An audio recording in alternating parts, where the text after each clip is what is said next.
ನೂತನ ಮುಖ್ಯಮಂತ್ರಿಯಾಗಿ ನಾಳೆ ಡಿ.ಕೆ. ಶಿವಕುಮಾರ್ ಪ್ರಮಾಣ ವಚನ ಸ್ವೀಕರಿಸುತ್ತಾರೆ. ಲೋಕಭವನದಲ್ಲಿ ನಾಳೆ ಸಂಜೆ 4:30ಕ್ಕೆ ಪದಗ್ರಹಣ ಕಾರ್ಯಕ್ರಮ ಇದೆ. ಈ ಕಾರ್ಯಕ್ರಮಕ್ಕೆ ಹೊರ ರಾಜ್ಯಗಳಿಂದಲೂ ಕೂಡ ಸಾಕಷ್ಟು ಗಣ್ಯರು ಕೂಡ ಆಗಮಿಸುತ್ತಾರೆ. ಆಗಮಿಸುವಂತಹ ಗಣ್ಯರಿಗೆ ವಾಹನ ವ್ಯವಸ್ಥೆಯನ್ನು ಕೂಡ ಸರ್ಕಾರದಿಂದ ಮಾಡಲಾಗಿದೆ. ನಾನು ಈಗ ಕೆ.ಕೆ. ಗೆಸ್ಟ್ ಹೌಸ್ ನಲ್ಲಿ ಇದ್ದೀನಿ. ಇಲ್ಲಿ ವಾಹನಗಳ ವ್ಯವಸ್ಥೆ ಯಾವ ರೀತಿ ಮಾಡ್ಕೊಂಡಿದ್ದಾರೆ ಅಂತ ಎಕ್ಸ್ಪ್ಲೇನ್ ಮಾಡ್ತಾ ಹೋಗ್ತೀನಿ. ಅಂದ್ರೆ ಈಗ ಹೊರ ರಾಜ್ಯಗಳ ಮುಖ್ಯಮಂತ್ರಿಗಳು ಸೇರಿದಂತೆ ಅಂದ್ರೆ ಕಾಂಗ್ರೆಸ್ನ ಕೆಲ ನಾಯಕರುಗಳು ಬರ್ತಾರೆ ಅನ್ನೋ ಹಿನ್ನೆಲೆಯಲ್ಲಿ ಅಂದ್ರೆ ರಾಜ್ಯದ ಬೇರೆ ಬೇರೆ ಜಿಲ್ಲೆಗಳಿಂದ ವಾಹನಗಳನ್ನು ಕೂಡ ತರಿಸಲಾಗಿದೆ. ಅದೇ DPIR ಇಂದ ವಾಹನಗಳ ವ್ಯವಸ್ಥೆಯನ್ನ ಮಾಡಲಾಗಿದೆ.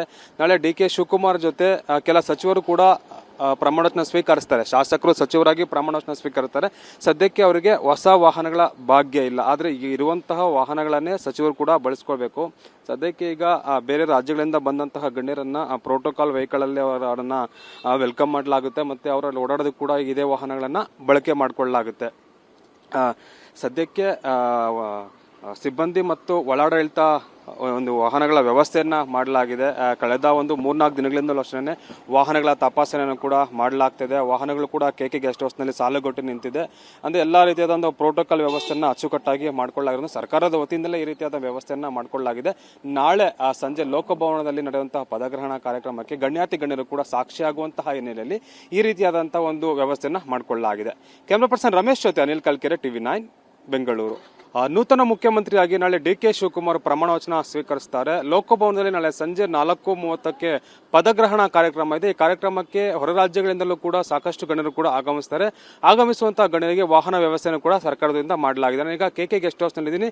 ಇಲ್ಲಿ ವಾಹನಗಳ ವ್ಯವಸ್ಥೆ ಯಾವ ರೀತಿ ಮಾಡ್ಕೊಂಡಿದ್ದಾರೆ ಅಂತ ಎಕ್ಸ್ಪ್ಲೇನ್ ಮಾಡ್ತಾ ಹೋಗ್ತೀನಿ. ಅಂದ್ರೆ ಈಗ ಹೊರ ರಾಜ್ಯಗಳ ಮುಖ್ಯಮಂತ್ರಿಗಳು ಸೇರಿದಂತೆ ಅಂದ್ರೆ ಕಾಂಗ್ರೆಸ್ನ ಕೆಲ ನಾಯಕರುಗಳು ಬರ್ತಾರೆ ಅನ್ನೋ ಹಿನ್ನೆಲೆಯಲ್ಲಿ ಅಂದ್ರೆ ರಾಜ್ಯದ ಬೇರೆ ಬೇರೆ ಜಿಲ್ಲೆಗಳಿಂದ ವಾಹನಗಳನ್ನು ಕೂಡ ತರಿಸಲಾಗಿದೆ. ಅದೇ DPIR ಇಂದ ವಾಹನಗಳ ವ್ಯವಸ್ಥೆಯನ್ನ ಮಾಡಲಾಗಿದೆ.